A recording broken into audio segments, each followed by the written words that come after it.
Pelo sinal da Santa Cruz, livrai-nos Deus, nosso Senhor, dos nossos inimigos, em nome do Pai, e do Filho e do Espírito Santo. Amém. Meu Senhor e meu Deus, creio firmemente que estás aqui, que me vês, que me ouves. Adoro-te com profunda reverência. Peço-te perdão dos meus pecados e graça para fazer com fruto este tempo de oração.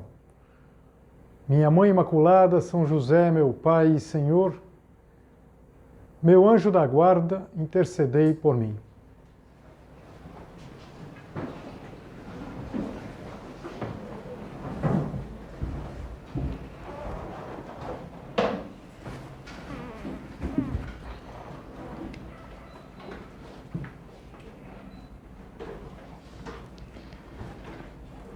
Havia uma rainha que tinha tudo.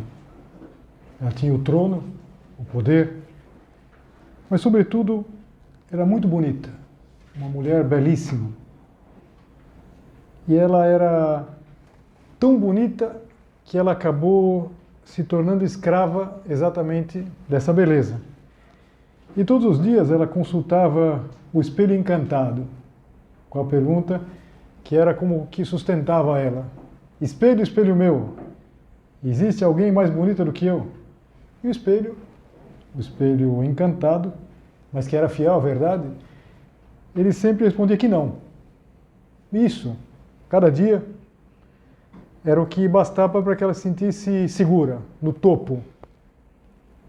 Como se a beleza fosse um trono que ninguém podia ocupar. Mas um dia, o espelho respondeu diferente. Que havia sim alguém mais bela que chama Branca de Neve. E vocês não riam que a história é triste, hein? A Branca de Neve era enteada da rainha. Era uma moça muito bonita, muito discreta, muito luminosa, digamos assim, que não buscava espelhos, não buscava aplausos. E de repente a rainha se transforma, porque ela vê na Branca de Neve uma ameaça. E a vaidade, que tinha começado como simples cuidado com a aparência, agora se revelava numa face amarga, que é a inveja. A rainha não suportava que houvesse alguém que brilhasse mais do que ela.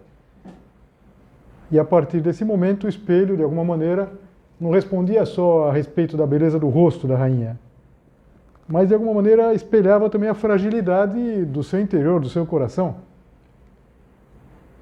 E essa história que todos nós ouvimos na infância, a Branca de Neve, eu acho que pode nos servir para meditar nessa realidade tão estendida que é a vaidade, que é o tema da meditação.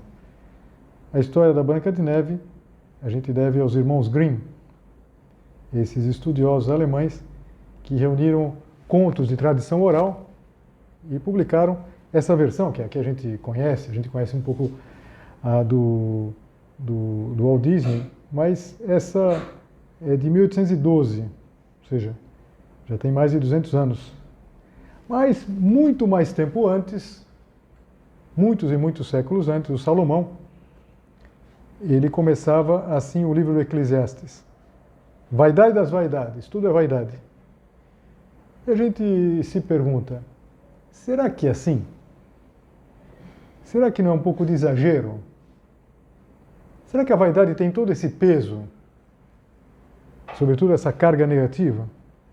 Olha, infelizmente, não é exagero e a vaidade é muito perigosa. Quanto a gente sofre e faz sofrer, como no caso da rainha. A rainha sofria e fazia sofrer, fez muita gente sofrer, por conta dessa insegurança que ela tinha. Porque a vaidade é sempre uma insegurança. Vaidade, etimologicamente, vem de vazio. É difícil falar sobre o vazio. A gente pode falar de uma coisa, mas da ausência. Mas se a gente fosse examinar um pouquinho as consequências da vaidade, a gente percebe que desse vazio sai muita coisa bastante negativa. O imediato que a gente vê aqui é a inveja. A rainha não suportava que houvesse alguém mais bonita do que ela. A pergunta que ela fazia para o espelho era exatamente no sentido que ela precisava ser a número 1. E se houvesse alguém mais bonita do que ela primeiro se sentia ameaçada. E depois ela não podia se alegrar com alguma coisa que não fosse dela. Vamos pensar nisso aplicado para tantas outras coisas. Porque, claro, a vaidade não se restringe à vaidade da aparência. Uma pessoa pode se envaidecer da condição social, pode se envaidecer da inteligência, pode se envaidecer de alguma qualidade que tem, de uma situação que vive. Agora, repara, se a pessoa vive no espelho, ou se ela vive para o espelho, ela vai sempre ter inveja. Ela não vai ter uma posse serena, por exemplo, das coisas que tem, das qualidades que tem. E então o que acontece? Nesse sentido, a pessoa só vai conseguir ser feliz se ela for a 0,1. Se eu for a 0,1 nessa característica, nessa outra, que era a situação do personagem aqui, da rainha do conto. Se ela for a mais bela, agora se não for. Se não for a mais simpática, se não for a mais inteligente, se não for aquela que se destaca mais, aquela que na empresa. E claro, ela se julga superior, no caso aqui pela aparência, e ela exige ser reconhecida assim. Então a identidade dela está presa à comparação. Então ela não é ela mesma. Ela é enquanto ela é a número 1. Então, de repente, quando o espelho revela que ela já não é mais a número 1, que lá no reino existe alguém que ultrapassou a ela, então o mundo dela desaba. Então, da inveja, ela passa para mentira, ela tenta enganar a Branca de Neve. Eu acho que eu não vou dar spoiler aqui, porque vocês conhecem a história, mas ela se disfarça, vai tentar, vai vender lá a maçã para que a Branca de Neve fique envenenada.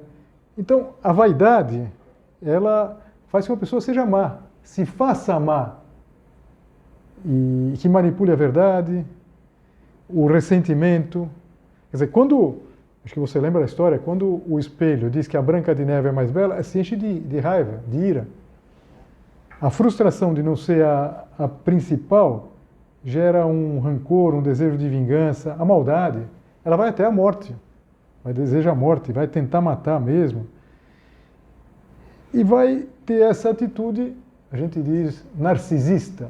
Aqui, dizer narcisismo, autorreferencialidade, significa o nome de um personagem da mitologia grega, o Narciso, que era exatamente alguém encantado com a própria beleza, e que ficava sempre vendo no espelho da época, lá espelhado na superfície de um lago, a sua beleza. E ele fica tão apaixonado por ele mesmo que ele acaba caindo e se afogando.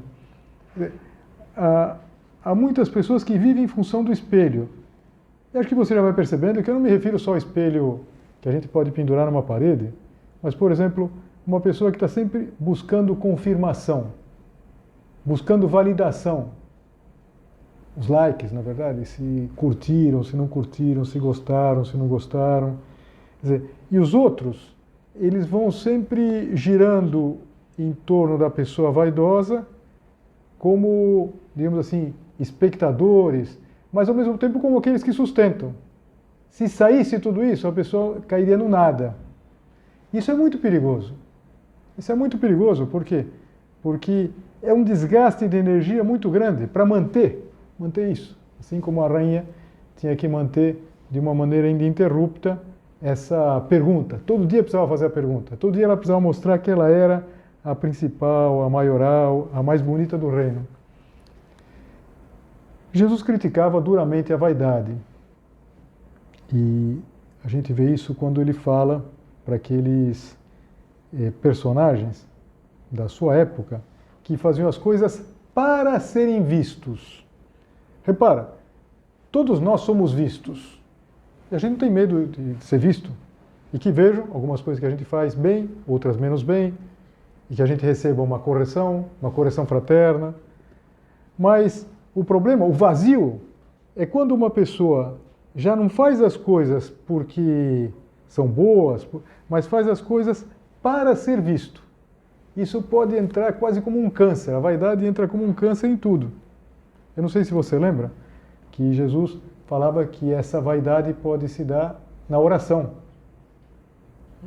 E ele dizia, se referindo a essa atitude, assim, quando orardes, não sejais como os hipócritas. A gente poderia trocar aqui, hipócritas vaidosos, pois gostam de orar em pé nas sinagogas e nas esquinas das ruas, para serem vistos pelos homens. Em verdade vos digo que já receberam a sua recompensa. É uma coisa ótima fazer oração. E Jesus também não está criticando que se fizesse oração em pé. Os judeus na época faziam oração em pé. A gente vê até hoje, lá no Muro das Lamentações, eles fazem oração em pé. O problema é que eles faziam para serem vistos. Que bobagem, na verdade. Que tolice. Fazer as coisas porque os outros estão vendo. E Nosso Senhor, para mostrar a grandeza, a proporção dessa tolice, diz assim, já receberam a sua recompensa.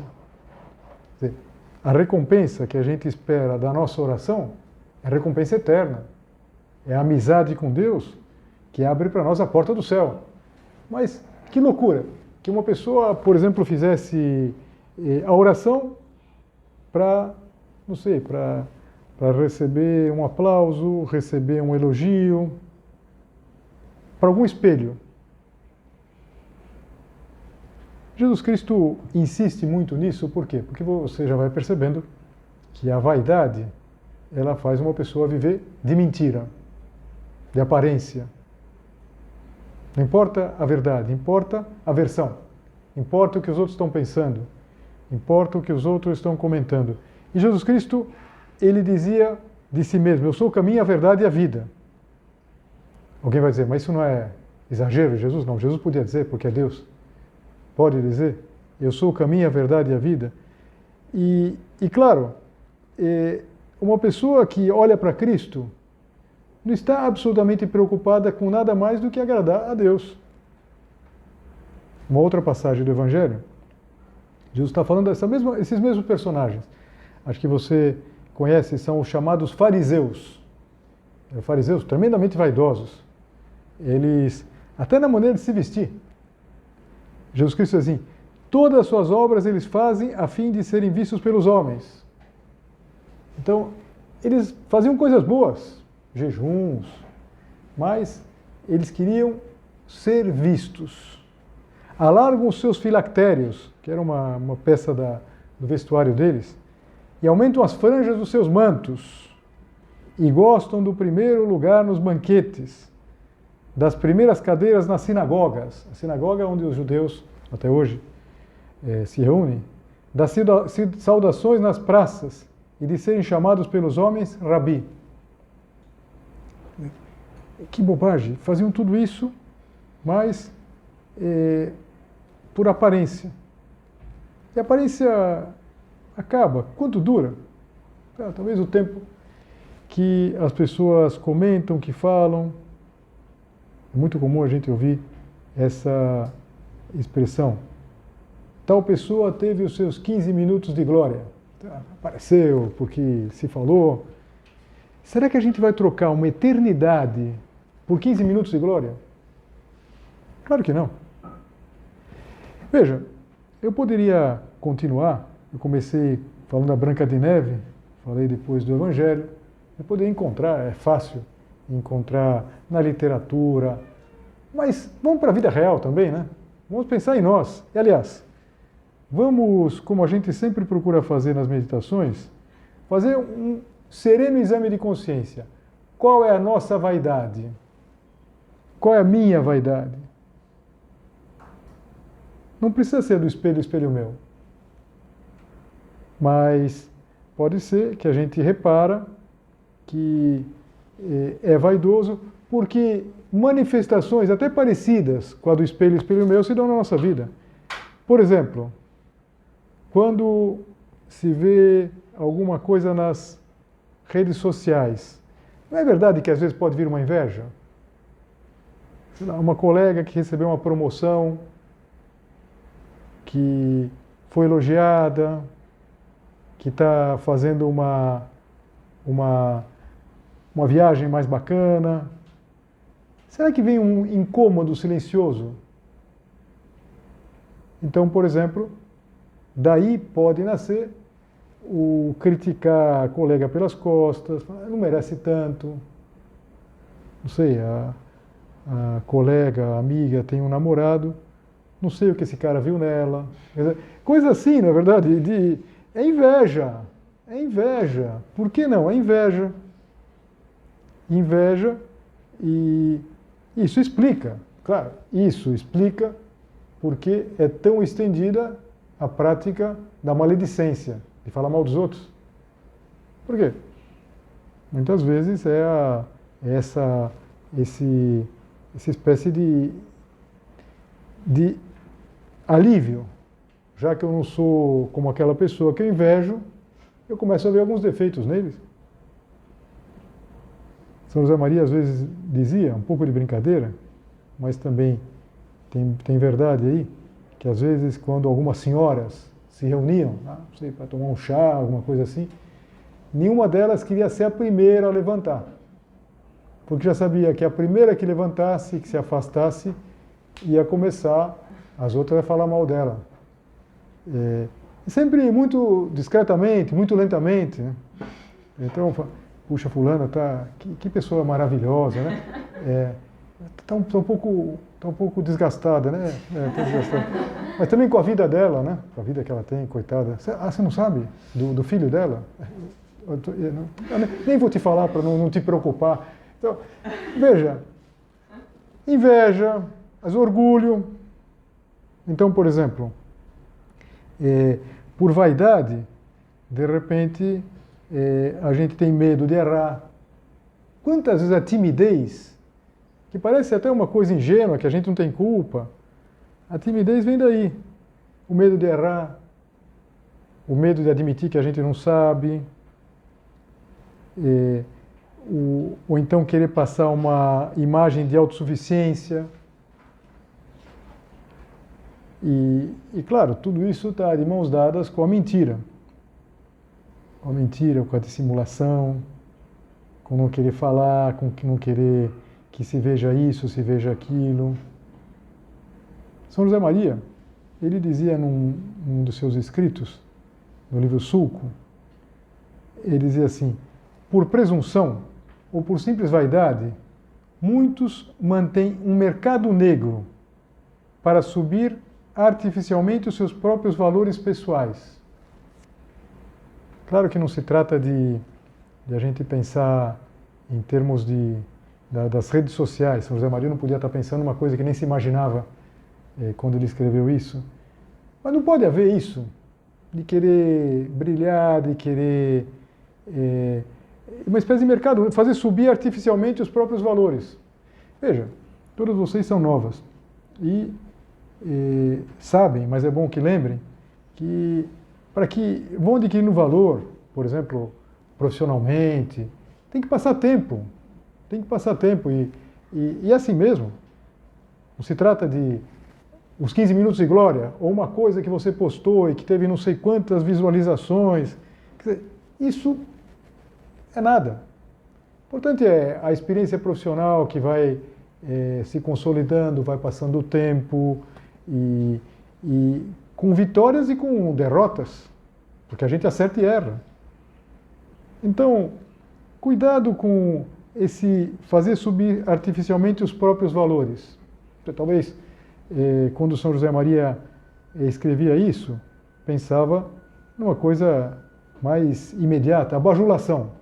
Cuidado se você tem perto de você pessoas bajuladoras, que ficam falando: amiga, você fez muito bem, nossa, qualquer outra no teu lugar teria feito a mesma coisa, nossa, não, a culpa não foi tua, nossa, não, a tua mãe é insuportável, os teus pais, não, você fez mais do que podia fazer. Cuidado, porque nesse mercado negro, às vezes, essa adulação, essa bajulação, é uma forma de conseguir depois a mesma coisa, que se fiquem mutuamente elogiando e fazendo, ou pensando que fazem, subir os valores pessoais. Nós valemos aquilo que a gente vale diante de Deus. É importante pensar nisso. Então, tomar cuidado com isso, ou então, quase que, aparentemente, só ao contrário disso, que é o ressentimento, uma pessoa que é muito ressentida.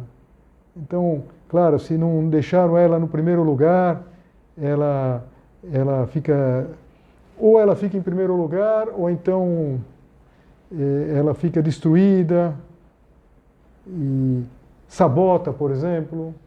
Se não faz as coisas do meu jeito, eu não vou. Ou então, querer chamar a atenção, querer apagar os outros também, na verdade. A rainha, ela queria apagar a beleza da Branca de Neve. Às vezes, no ambiente de trabalho, existe isso. Toda essa competição. A competição é boa? Claro que é boa. A competição, ela é boa quando ela é saudável. Agora, quando existe boato, insinuação, fazer com que o outro, a outra caia em desgraça, pareça menos brilhante, mostrar algum aspecto, quer dizer, cuidado, cuidado. E como que a gente pode tomar cuidado com isso? Eu acho que estando atento a essa realidade que é o mundo digital.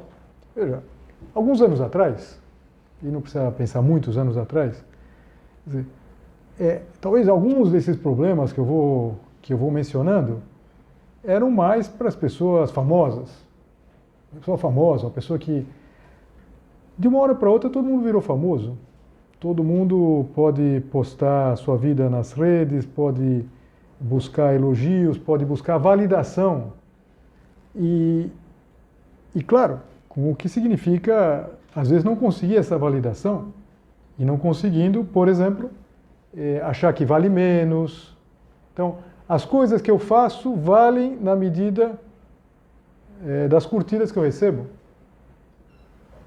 Olha, é fácil de perceber, me desculpa que seja tão reiterado assim, eu vou repetindo e voltando, que esse caminho não leva a nada.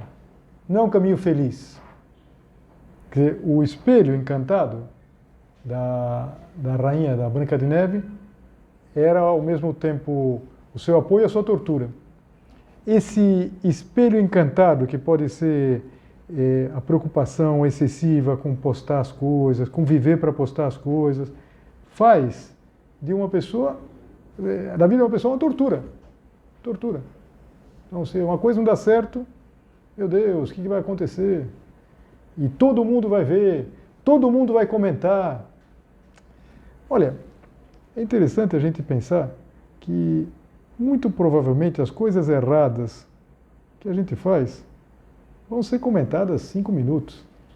Se a gente tem 15 minutos de glória, talvez a gente tenha também uns 10 todo mundo falando mal de uma coisa que a gente fez. Sei lá, você foi tirar o carro da garagem e raspou o carro no portão. E pior que raspou dos dois lados. Como você conseguiu raspar dos dois lados? A pessoa raspa de um, raspa, você conseguiu raspar dos dois. Não, eu fiquei nervosa, daí por ser para o outro lado, raspei dos dois. Então, meu Deus, só se fala disso. Não, 5 minutos, 10 minutos, talvez o pai fale um pouco mais, fique um pouco bravo com você, mas não levar muito a sério. E quando a gente erra, que todos nós erramos, isso é muito importante. São José Maria dava um conselho muito prático. Se servisse disso, não para se diminuir, ficou destruído, não, ninguém fica destruído. Mas lembrar disso quando a gente recebe aplausos. Ele fala, quando você ouvir os aplausos do triunfo, ressoe também no teu ouvido os risos que provocaste os teus fracassos, os teus malogros. A gente falha, todos nós falhamos, a gente erra. Então, e a vida está feita de acertos e erros, a gente vai procurando fazer a melhor. E que paz tem uma pessoa que vive a vida, não vive a versão, não vive para que os outros vejam isso ou aquilo. Então, eu penso que um excelente propósito dessa meditação seria todos os dias olhar no espelho não no espelho encantado, mas no espelho do exame de consciência. Olhar para Cristo, eu sou o caminho, a verdade e a vida. Examinar a própria consciência. Se cada um de nós, você e eu, tirássemos como propósito dessa meditação, cada dia terminar com 2 minutos, 3 minutos de um exame de consciência e olhar por que eu fiz as coisas, por que eu fiz aquilo ou aquele outro, será que eu teria feito mesmo que ninguém visse? Essa é uma pergunta importante. Quer dizer, eu teria feito da mesma maneira, mesmo que ninguém soubesse isso. Se fosse um segredo entre Deus e eu. Então, colocar algumas perguntas com serenidade, mas com profundidade.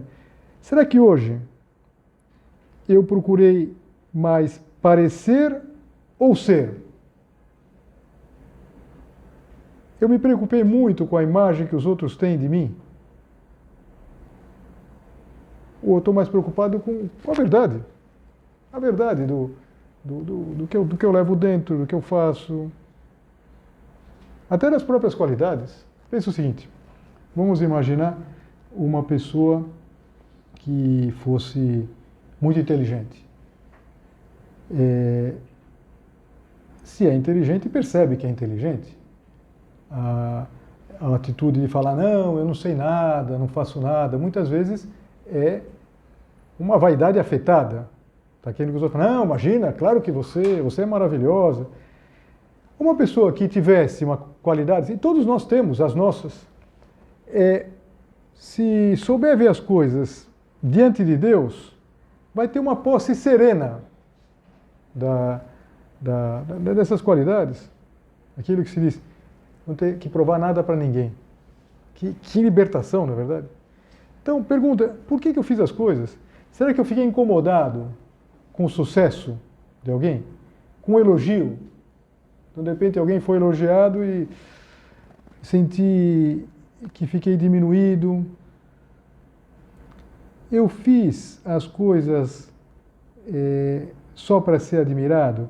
Eu tive atitudes artificiais, ou seja, só para o aplauso, só para a validação. Eu fiquei chateado, por exemplo, quando não fui notado, quando não fui elogiado, quando não fui lembrado. Ou às vezes, será que eu disfarcei as minhas falhas? Como é boa a pessoa que é ele mesmo, ela mesma, não disfarça. Ou seja, fala as coisas, pergunta quando não sabe. Às vezes pode ser que pergunte uma coisa que deveria saber e que às vezes rende aquelas coisas que a gente fala. Mas que paz, que serenidade, que alegria. Nossa Senhora era muito bonita, não tem dúvida.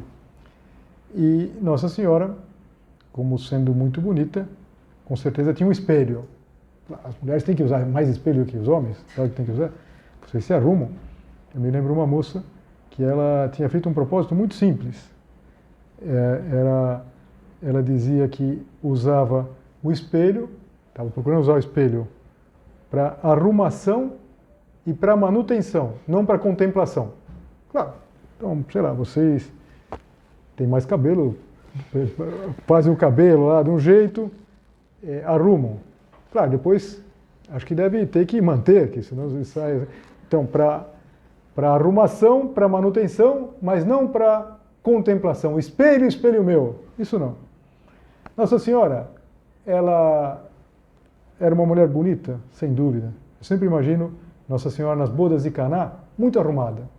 Muito arrumada. Mas ela tinha e usava um outro espelho, que é esse espelho de ver o bem das pessoas, ver o bem que ela podia fazer para as pessoas. E Nossa Senhora, naquela ocasião, você lembra com certeza essa cena, Nossa Senhora estava naquela festa de casamento e ela estava preocupada que todos estivessem bem, que não faltasse nada. E ela foi a primeira a perceber que faltava vinho. Ela não estava olhando para ela, para quem ela era. para Jesus, Jesus já era famoso naquela época, estava começando a ficar famoso, é meu filho. Não, a senhora estava preocupada com os outros. Que beleza que a gente possa viver assim, não é verdade? Uma vida não autorreferencial. E é tanto assim que Nossa Senhora é chamada como espelho de justiça. Quando a gente reza a ladainha do terço, a gente diz que ela é espelho, ou seja, ela reflete o justo, o próprio justo, que é Jesus Cristo. Então a gente pode pedir a ela que nos ajude a convencer-nos de que a vaidade é um péssimo negócio, que a vaidade é uma mentira, é um vazio, e que um cristão, que é cristão porque segue Jesus Cristo, caminho, verdade e vida, só pode andar pelo caminho da verdade para chegar na vida.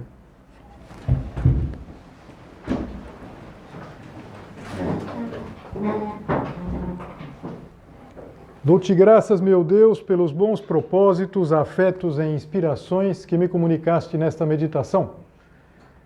Peço-te ajuda para os pôr em prática.